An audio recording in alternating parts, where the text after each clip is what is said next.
parents got divorced when I was 2. My mom met her husband.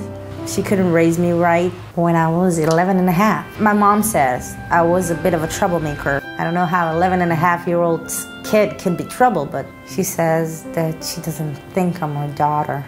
And she sent me to a boarding school. I found myself rolling in boarding schools and closed places for young troubled kids. I met my ex, the father of my kids.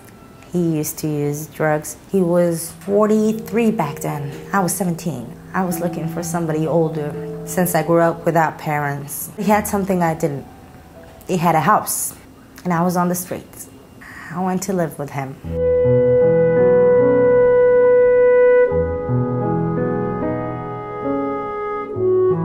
After I gave birth to my first daughter, I became his punching bag. His place to throw out his frustration on me. I didn't have anybody. I couldn't run away. I couldn't leave. Got nowhere to go. My whole focus was on the baby. Since my mom left me when I was very young, I didn't want to leave her. I wanted to give her everything I had. The economic state in the house was a mess because I worked cleaning houses and he would take the money and use drugs. I worked since the morning till I have to take my kid out. That was like that every day. I was working, getting money, given to him. He used to use. That's it. Being a single parent means that whole responsibility lays on me.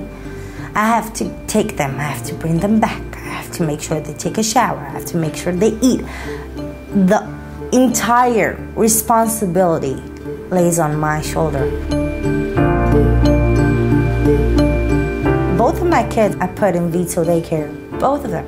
It's the only place I could trust to take care of my kids.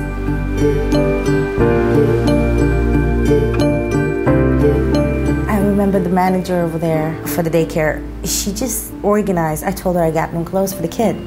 She just organized a bunch of clothes for me and she handed over to me. And she told me, if you're hungry, you can come eat lunch here.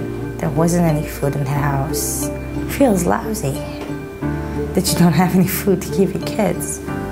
I would count on daycare to feed her, to know that she's not hungry, and you feel like a bad parent. Even though you're doing your best, you always feel bad.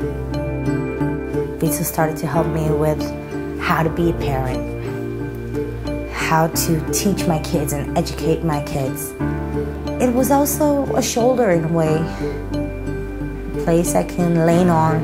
If anything goes wrong, I know I could turn to them and ask for help. And I know that there will be somebody there to help me. To know that somebody that doesn't know me could care about my story and about my kids. And other people's kids as well. I'm not the only story here. There are so many parents. It's amazing.